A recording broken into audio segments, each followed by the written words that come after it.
రకాలుగా దౌర్జన్యాలు చేసి బయటించి బెదిరించి ఇంట్లో ఆడవాళ్ళు పిల్లవాళ్ళు రాత్రి నిద్రపోతుంటే లేదు 2 గంటలకు 3 గంటలకు పోయి నీ మీద ఆ కేసు పెడతాం ఈ కేసు పెడతాం ఇతరా ఇద్దామా లేదా నా దేశం ఏమి కొంచెం తన్ని కొట్టి ఎత్తుకపోయి వీళ్ళు ఈరోజు ప్రజాస్వామ్యం గురించి మాట్లాడతారు. నిన్న రోడ్డు ఎక్కి ఏం మాట్లాడతారు? 2 ఏళ్ల పరిపాలన చంద్రబాబు ఏమీ చేయలేదు. ఇప్పటికి ఎన్నిసార్లు అడిగినారో సిగ్గుయే మానమే లేదు దరిద్రంలో. నీ ఒక్క వైఎస్ఆర్ కాంగ్రెస్ పార్టీలో సంబంధించిన మీ కార్యకర్త ఎవరైనా రోడ్డు ఎక్కి నాకు తల్లికి వందనం పడలేదని చెప్పినాడా? లేదు నాకు రైతు భరోసా పడలేదని ఎవరైనా చెప్పినాడా? లేదు మా ఆడవాళ్ళు బస్సులో ఫ్రీగా ప్రయాణం చేయలేదని ఆడవాళ్ళు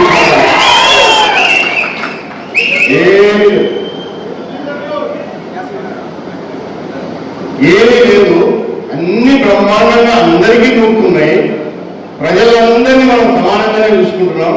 కానీ వీళ్ళ ఉనికి కాపాడుకోవడానికి అప్పుడప్పుడు నియంత్రణలకు రావడం, ఏదో ఒకటి కాంట్రవర్సీ చేసి మాట్లాడడం, ఇష్టానుసారం మాట్లాడేస్తే diversion of politics, diversion of public mood. ప్రజలందరూ సంతోషంగా ఉన్నారు, బ్రహ్మాండంగా పనులు జరుగుతున్నాయి, అభివృద్ధి జరుగుతుంది, సంక్షేమం జరుగుతూ ఉంది.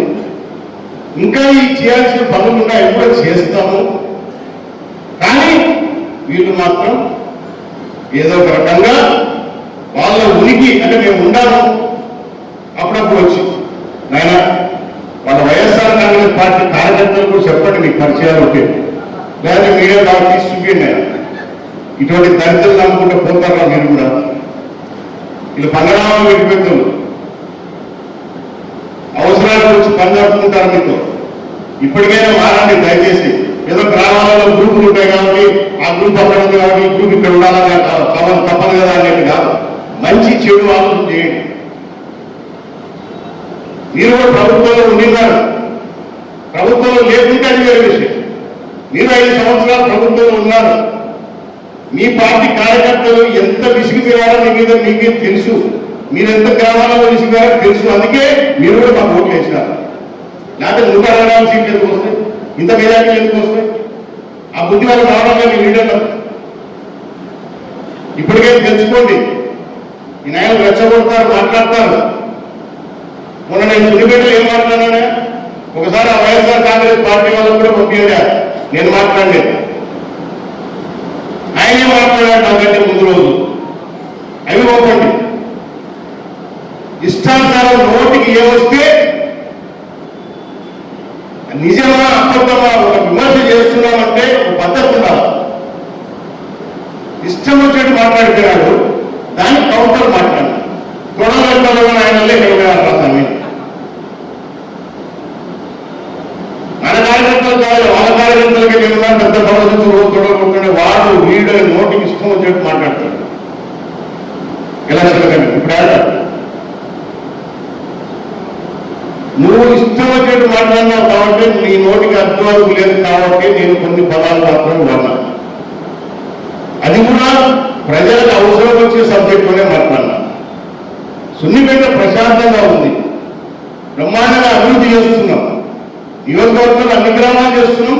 ఆ గ్రామాన్ని ఎందుకంటే దానికి అదొక డిఫరెంట్ గ్రామం, పంచాయతీ లేదు, ఓటు లేదు, ఏ డబ్బు తీసుకొచ్చినా ప్రత్యేకంగా తీసుకురావాలా, దాన్ని అభివృద్ధి చేయాలి.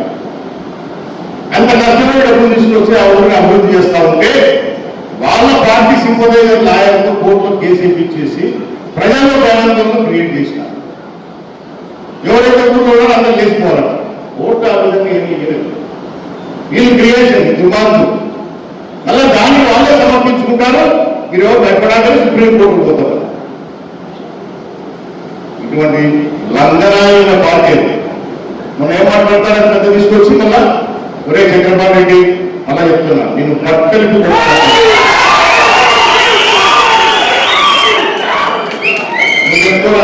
చెప్తుంది. నాకెవరు లేదు,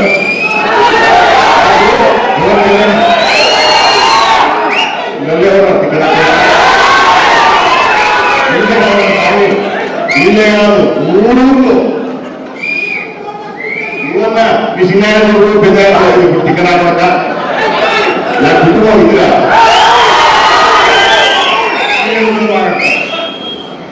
ఈ టైం దగ్గరకు వచ్చింది.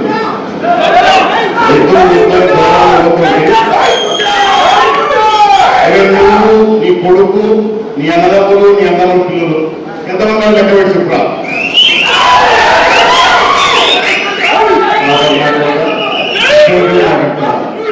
అంటే నీ ఉనికి కాపాడుకోవడానికి ఏం పీకరు నియోజకవర్గంలో ఎన్నిసార్లు ఛాలెంజ్ చేసినా ఇప్పుడు కూడా మీడియా చెప్తా ఉన్నా, నీకు దమ్ము ధైర్యం ఉంటే ఈ మాట ఏమవుతుందా నువ్వే చెప్పు డేటు, నువ్వే ఏ మీడియా పెట్టుకుంటావు పెట్టుకో, అదే మీడియా కూర్చుందాం. నువ్వే చేసినావు చెప్పు, నేనే చేసినాను ప్రూఫ్తో సహా చూపిస్తాం. ఉండబోతు నాకు ఒక్క పని శాశ్వతంగా 5 సంవత్సరాలలో శ్రీశైలం నియోజకవర్గం ప్రజలు నన్ను ఎన్నుకున్నందుకు నేను ఇది శాశ్వతంగా చేసి పెట్టాను చూపించిన లోపి మాట్లాడితే సచివాలయం కోడిగా చూపట్టలేదు. ఇది నియోజకవర్గం పెట్టాను, ఇది కేంద్ర ప్రభుత్వం చేసి భారతదేశంతో పెట్టాను. సచివాలయం పెట్టాను, సచివాలయం పెట్టింది కనపడలేదు. నాయకుడికి కనిపించింది మనోటి అన్ని గ్రామాల్లో కనిపిస్తాయి. అవి కూడా ఎక్కడో ఈ సచివాలయం తెలుసు, సగం ఉన్నాయి కొన్ని. అవునా, నీ ఆర్టీకేలు ఎక్కడో తెలుసు, నువ్వు కట్టే గోడౌన్లు ఎక్కడో తెలుసు. ఒక బస్తా వేసినప్పుడు గడి నువ్వు కట్టే గోడౌన్లు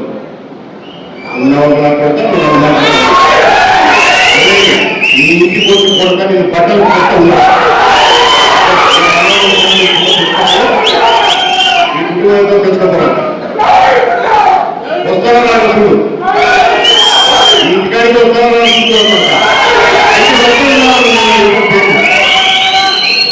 నువ్వు చెప్పినప్పుడు మన పేర్లు నా కొడుకున్నాడు, అన్న కొడుకున్నాడు, పెద్ద కొడుకున్నాడు, చిన్న కొడుకున్నాడు, అందరూ తెలుసుకుని ఉంటుంటా వస్తాం.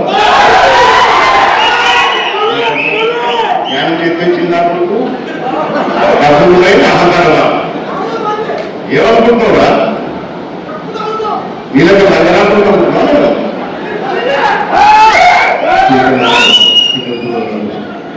అలా ఏదో చూసుకుంటాడు, ఏం చూసుకుంటూ భూములు ఏం చూసుకోరు. 4.5 సంవత్సరాలు కనపడలేదంటే నియోజకవర్గం ఈ 3వ నాకు ఏమంటారు నేను వెళ్తున్నా. మీద హైదరాబాద్ ఫ్యామిలీలు 3-4 ఫ్యామిలీలు ఉన్నారు.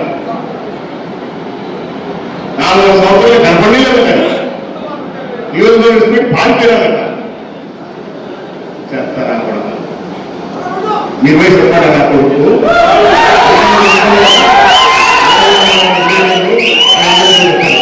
కానీ ఎంత దాని చెప్పుకున్నాను గౌరవం మర్యాద రాజకీయాల్లో ఉన్నప్పుడు నేను చేసిన ధైర్యం చెప్పుకుంటే ధైర్యం లేని ఉన్నప్పుడు ఊపి ఎవరు కథ చెప్పడం, 4 మాటలు మాట్లాడటం, ఇష్టం నోటు చెప్పి ఇష్టం చెప్పి మాట్లాడటం, ఒకటి తికరాలు చూసుకుంటుండేకి మాట్లాడితే వాళ్ళకి బ్రహ్మాండం 3వ అదే నీకు శాతం నీకు ఏం శాతం ఆలోచన చుండిపెట్టుకున్న వల్ల ఆయన చేసేది చెప్తాడు, బ్రహ్మాండం చేస్తాడు. ఎవరు బ్రహ్మాండం? జగన్మోహన్ రెడ్డి 14 ఏళ్ళకి తిరిగినాడు ముఖ్యమంత్రి ఉండగా. ఆయన బ్రహ్మాండం పాపం నా కొడుకు రాజకీయాలు పెట్టుకున్నారా విమర్శలు చేసుకోవచ్చు, పద్ధతి ఉండాలి. గోపి అంటే నేను శ్రీశైలం దేవతాన్ని గోపి చేస్తున్నాను, మనుషులు పెట్టి రోజు కమిషన్ తీసుకుంటున్నాను. ఏం మాట్లాడారు తెలియదా? పోటీ చేస్తున్నప్పుడు రాజకీయాలలో అనేక పార్టీలు ఉంటాయి, పోటీలు పడుతుంటాయి. ప్రజలు ఎవరికి అవకాశం ఇస్తారు వాళ్ళకి ఇస్తారు. అంతేగాని నువ్వేదో చెబుతా నేను చూపించగల మేము పెద్ద వీరుడు సూర్యుడు అనుకుంటున్నాము. నీ 3వ సంవత్సరాలు నీ చరిత్రలో నాకు తెలుసుకున్నాను. ఊకేది మాట్లాడతావు, ఊకే నన్ను పాపనాలు బాగినాకు క్షణంలో ఒకసారి వస్తువు చూశారు కదా వాళ్ళు ఏమో రాదు. ఒక్క మాట నేను ఒక్క కార్యకర్తలతో మాట్లాడలేదు, ఒక నాయకులతో మాట్లాడలేదు. వాళ్ళకి కడుపులు కానీ వాళ్ళ ఇంటి మీద పోయారు. మీరు ఎవరితో మాట్లాడారు ఎవరితో మాట్లాడారు నీ బాగినాకు రావద్దు. నీ ఇంటి నుంచి వచ్చాను బాగుంది నిరసన తెలపడానికి, నీ బాడీ వచ్చి ప్రొటెక్ట్ చేయొచ్చు కదా, అది నీ సత్తా, నీ బాడీ సత్తా. తెలుగుదేశం పార్టీ అంతా పెట్టుకోవాలి, గుడ్డాలో అసలు పెట్టుకోవాలి. నా చరిత్ర కూడా తెలుసు, అయినా పువ్వు బాగా ఎక్కినట్టుంది, ఇలా దిగినట్లేదు నీకు, తీసుకుంటా పడతా తీసుకొచ్చుకోవాలి. మీరు కూడా వినాయకులు ఇట్లాంటి పనులు చేసేది అన్ని తప్పుడు మార్గాలే. మంచిది అనేది తెలియదు వాళ్ళకు, మంచి అనేది తెలియదు. కొంతమంది ఏంటంటే టిక్కులు పాపం ఓట్లు వేస్తున్నారు కాబట్టి వీళ్ళకు వీళ్ళ శాస్త్రం తెలక నీ ఓటు వద్దుకోవడానికి కూడా వేస్తారు కొంతమంది. అట్లా ఉన్నారు కాబట్టి ఈ విధంగా నేను పొడుస్తున్నా, నా సర్వీస్ చూసి నా సేవ చూసుకొని వేస్తాను. నువ్వు కాబట్టి మూడు కింద కూడా వచ్చే వాళ్ళు కూడా వేస్తారు. నీ పార్టీలో టికెట్ నీ కాకుండా భూమికి ఇస్తే వాళ్ళు కూడా వేస్తారు. నిన్ను చూసి కాదు ఓట్లేసి, ఇక్కడ మమ్మల్ని చూసేసి ఓట్లు కూడా నిన్ను చూసి ఏమో ఒక ఓటు కూడా పడదు. ఈ గుడ్డాకు మమ్మల్ని చూసి పడే ఓట్లే దండిగా ఉన్నాయి, తెలుసుకోండి. మీరందరూ జాగ్రత్త ఉన్నారు. ఇక మీద బాగా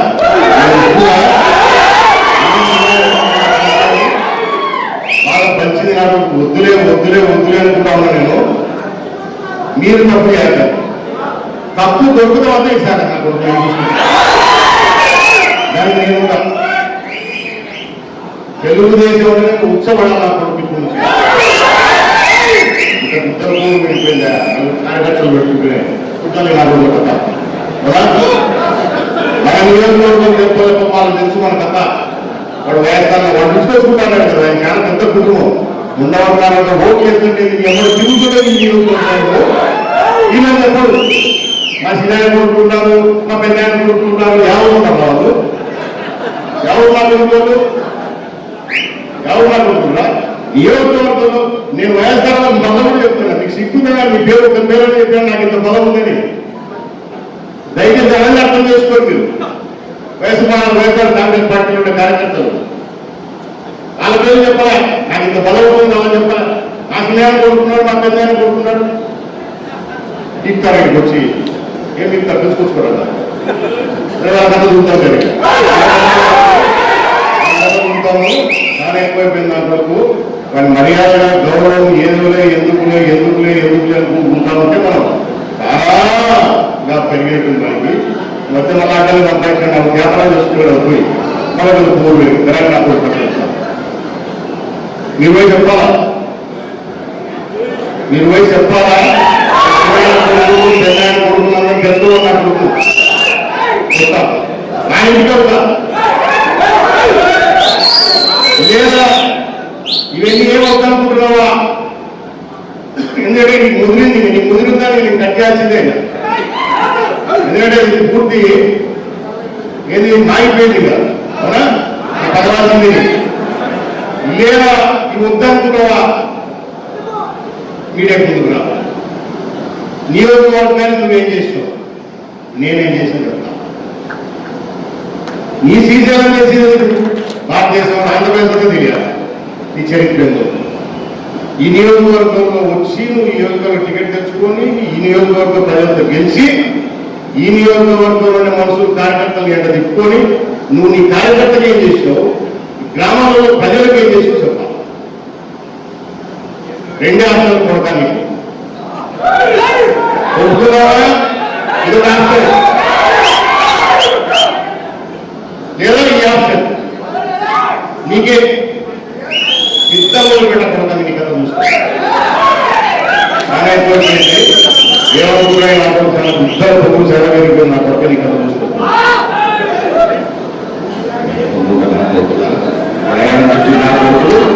నా ప్రజలు నిర్ణయం చేసుకుంటా, అవునా?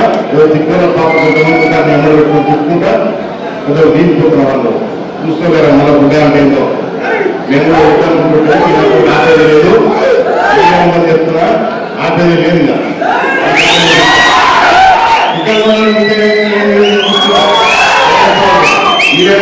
ఇన్వాల్వ్ కాదు. నాకన్నా అంటే వాడు ఏం వాడు చూసుకుంటే మీ ఇద్దరే చూసుకుంటాం, మీరు ఎవరు రాసుకోవాలి. పార్టీ పరంగా నాకు అది చూసుకున్నాం,